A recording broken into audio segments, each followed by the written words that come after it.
Good morning. This is Jason Dean coming live at you again for another Film Fanatic show.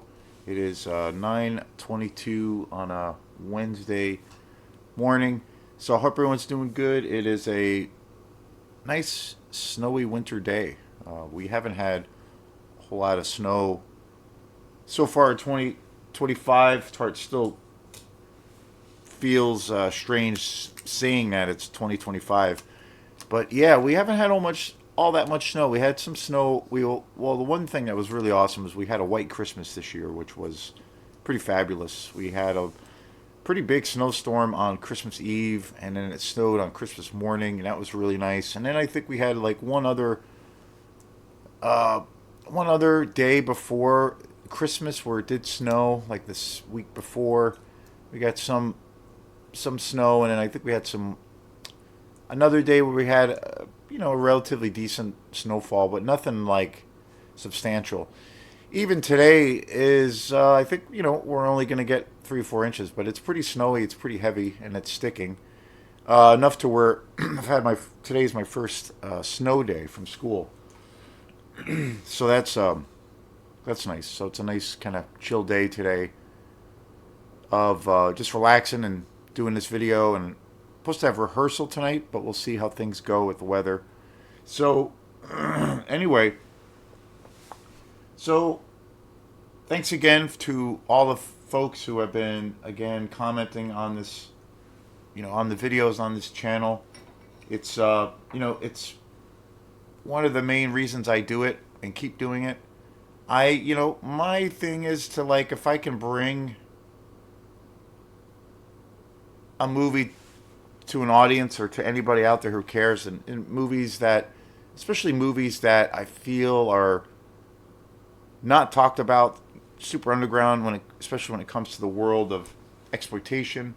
If I can do that, to me, that's like, and give that film a little bit of light, and maybe a few people out there will check it out. To me, that's the best thing.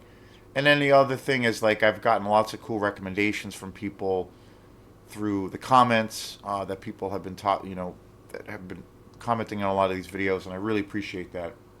It's awesome.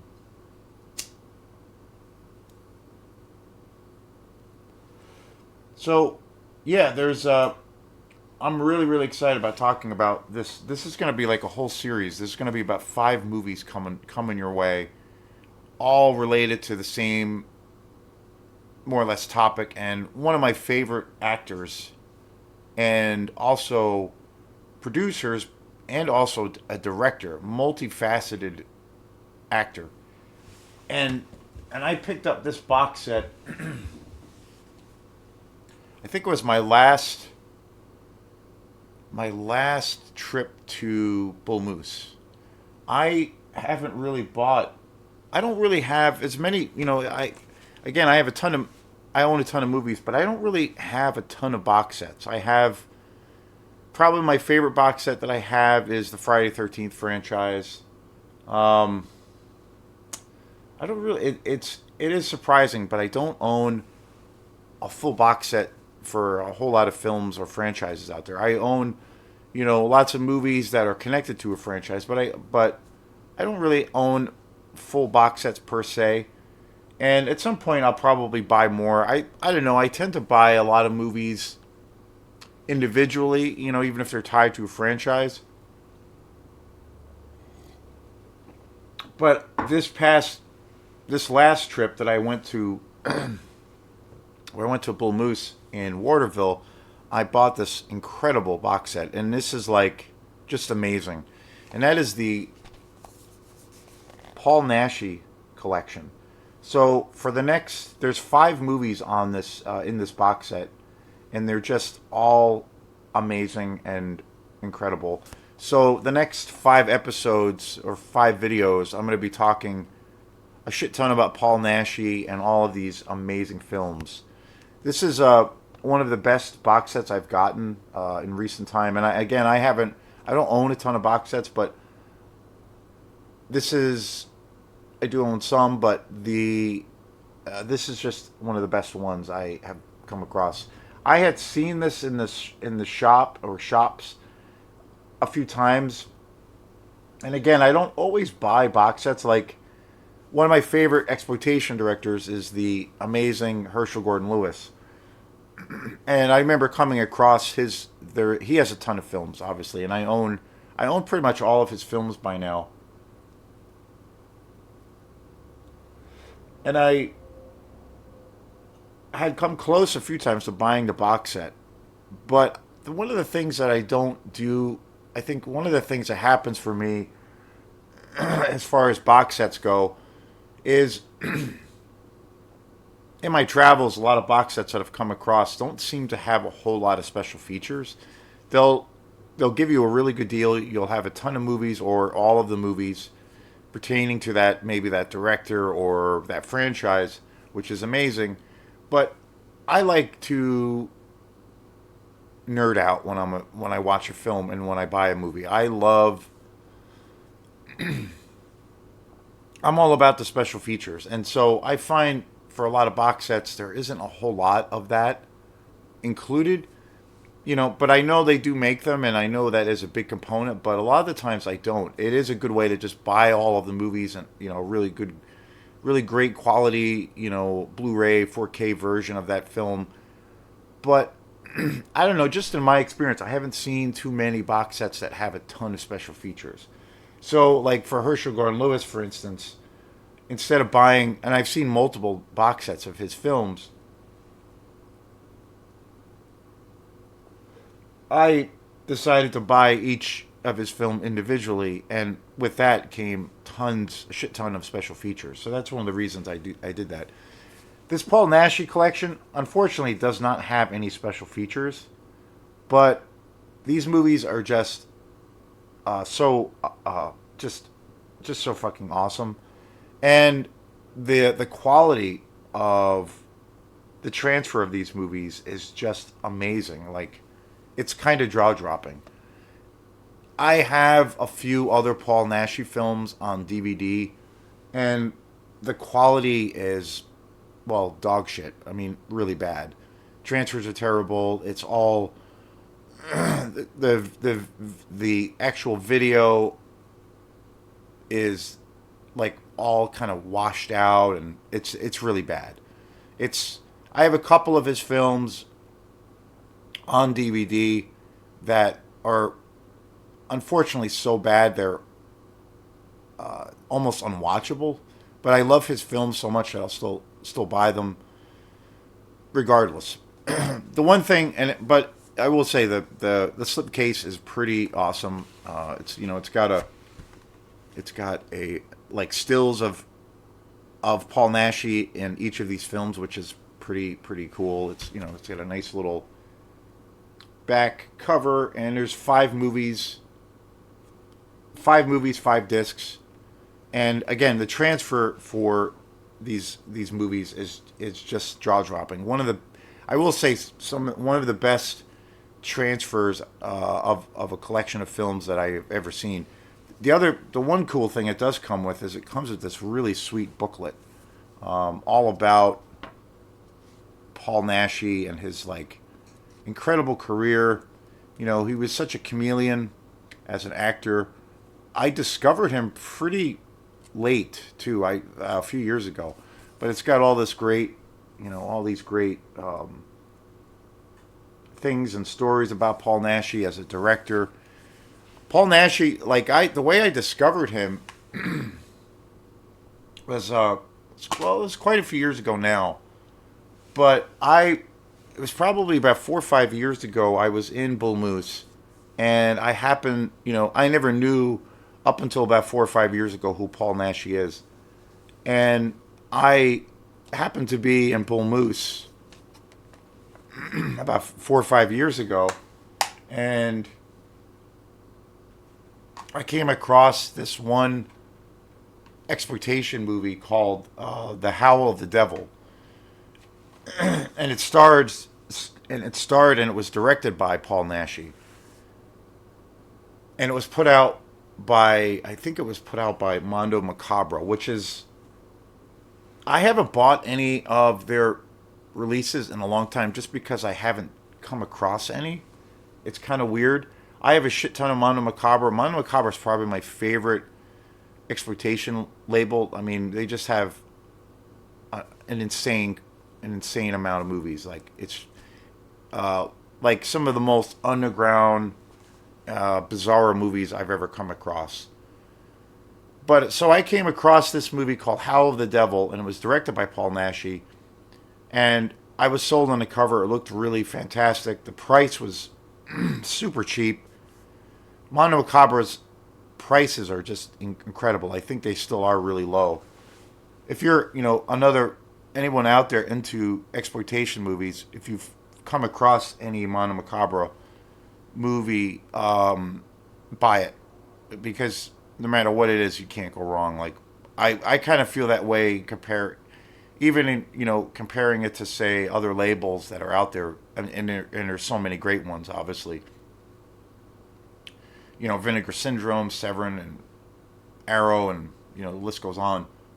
Blue Underground, but Mondo Macabre, I feel like is the best. Like, if I see a movie, and I don't care really what movie it is, if it has their name, their label, it's something they put out, I'll buy it. Every other label out there, I will pretty much buy regardless, but I will probably sometimes pass on a certain film, or just, you know, um, I'll it will I'll probably I usually give it a little bit more time if I'm deciding if I'm going to buy it. But Mondo Macabre automatically. So I bought Howl of the Devil, and again, it was a brand new movie for me. It was the first Paul Naschy film I had ever seen, and I was just blown away by it. Paul Naschy directed this film, and he also starred. He played like 5 different roles in this film, and I was just blown away. And there's a really great interview and documentary on this, in this on this edition, Howl of the Devil, about Paul Naschy. There's actually a really great interview with him. I believe he only passed away a few years ago, I believe, but there's a really great, just super candid, open interview with Paul Naschy where he talks about his entire career and everything. And there's a great documentary about the movie. And the movie, Howl of the Devil, kind of was like his tribute to the Universal monsters. He plays Frankenstein, the Wolfman. I think he even plays Dracula. And as and I kind of feel like that movie, even though it's like a total it's a down and dirty exploitation movie. It's a Spanish movie. Paul Naschy was from Spain. The movie is like kind of a love letter in a very done in the exploitation way to the Universal monsters. So, and that was my introduction to Paul Naschy, and it was about probably about 4 or 5 years ago now. Bought it on a whim. I just loved that movie. And I was like, wow, who the hell is this guy, Paul Naschy? I need to check him out. So over time, I've bought quite a few of his movies, got, pretty familiar with his work, and really fell in love with Paul Naschy. And I kind of feel like anybody out there in love with the grindhouse cinema or exploitation world like I am, and especially horror films, you got to do yourself a favor and seek out anything with Paul Naschy attached to it. He was just a total badass. And the other thing that I love about, he was so prolific, so incredibly prolific, like insane, and wore so many different hats. But there's so many films that he's done. He's done, everything from mostly horror films. He's mostly well known for playing the werewolf. He has an incredible amount of werewolf movies that are just masterpieces as far as I'm concerned. And he really, was growing up as a kid, like seeing interviews with him and watching documentaries about him, he was enamored with the Universal monsters. And especially when it came to Lon Chaney Jr., who played the original Wolfman. So he really paid homage to Lon Chaney Jr. in a lot of films playing the Wolfman. So he's most well known for those roles, but he's played in all kinds of horror films. And again, playing all different kinds of monsters and all kinds of different characters. So as I like learned about him, I was just kind of blown away by not only how prolific he is or was as a figure, but he produced films. He was first and foremost mostly a an actor, but he also directed a ton of movies. And he, kind of started his career in the like late 50s, 60s, all through the 70s, through the 80s, and even in the 90s. I mean, multiple decades you're talking, where he was primarily an actor, and he also got involved with producing lots of films, and eventually started getting into directing he started wearing that hat as well. But the other thing about him is what I find any movie that I've come across or that I own or that I've seen that Paul Naschy's name's attached to it, that movie is awesome. Like, I have not seen one Paul Naschy movie that sucks, basically. Like, everything he's attached to is just awesome. And the other thing that is so uncanny about him, which I've never seen, and never saw then, and I still have not seen it, is his ability to be such a great actor, really, in a lot of ways. Obviously, this is all in the world of like kind of extreme exploitation, but in almost every movie I've seen with Paul Naschy, he plays multiple roles in it. Just incredible. I mean, I don't know of any other figure in the horror world or in the exploitation world that was I don't know, so multifaceted and wore as many hats as he has, or just incredible. I mean, unbelievable. The first movie in this collection, and again, the next five videos are going to be all about Paul Naschy, who again I can't get enough of. I'm rewatching them again. I'm rewatching all these movies again because they're just that damn good. The first movie I'm going to be talking about today, that this video is mainly centered on is Horror Rises from the Tomb, and it came out in 1973. Stars Paul Naschy. It's a Spanish exploitation movie. It was directed by Carlos Arud. It came out in 1973. And this movie is amazing and just badass. I've never seen it before, and this movie it's kind of hard to describe. It's a little bit all over the place, and it's super cheesy. It's kind of awful. It's totally badass. It's amazing, amazing practical effects, amazing kills. Paul Naschy is just really really great.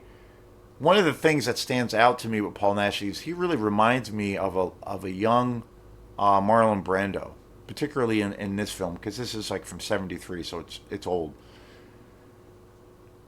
But he's got this. Paul Naschy had this like charisma on screen that was just this commanding look and presence, just really great. And this movie is kind of gonzo crazy. He plays like two to three different roles in this film, and basically this movie is about this medieval knight that is a warlock. He is involved in the occult, and he basically is captured, and then he's killed. He's decapitated along with his bride, his wife, and since he is in league with the devil or Satan, he comes back to life and eventually reclaims his severed head. He's been decapitated, reclaims his body, and unleashes his darkness on the earth to go after the the culprits who were more or less responsible for his murder, and he's obsessed with bringing his wife back. And this movie's crazy. It's totally insane, and it's just so wonderful. And it's interesting too with this movie because it really, I kind of consider this movie, it's definitely like an occult horror. It's very schlocky.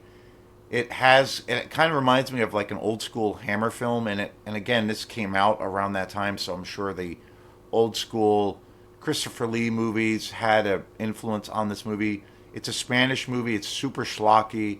It's total trashy. It's a totally trashy film, but it's so awesome and great kills. And I love just how so utterly original this movie is. Like it's so like the storyline is crazy. And the interesting thing about this movie is that it really evolves to where I feel like this movie becomes a vampire movie. I kind of think of this as a vampire movie. And there's like a few things that happen, maybe I'd say in the second or third kind of chapter of this film, of where there's all of these kind of vampire tropes, and suddenly your Paul Nash's character becomes Dracula essentially, and his wife becomes like the bride of Dracula. And there's all these interesting kind of parallels with vampirism, just and a lot of the classic, you know, things that you see around Dracula, with the living and sleeping in a coffin, drinking blood, surviving on human blood, the idea that like garlic or some kind of, Christian tool can, like say the crucifix can harm or destroy Dracula. Sunlight can destroy Dracula.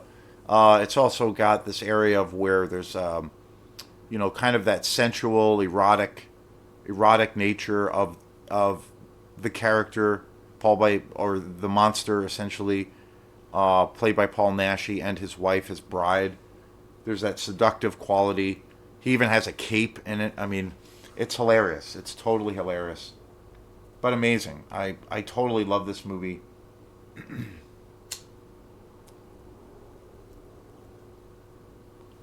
So entertaining. And never I had never seen this movie before. It was my first time viewing this amazing film, and I get again just totally enamored by it. I think it's amazing. This is the first of 5 movies, and it's hard to believe like how fantastic this movie looks.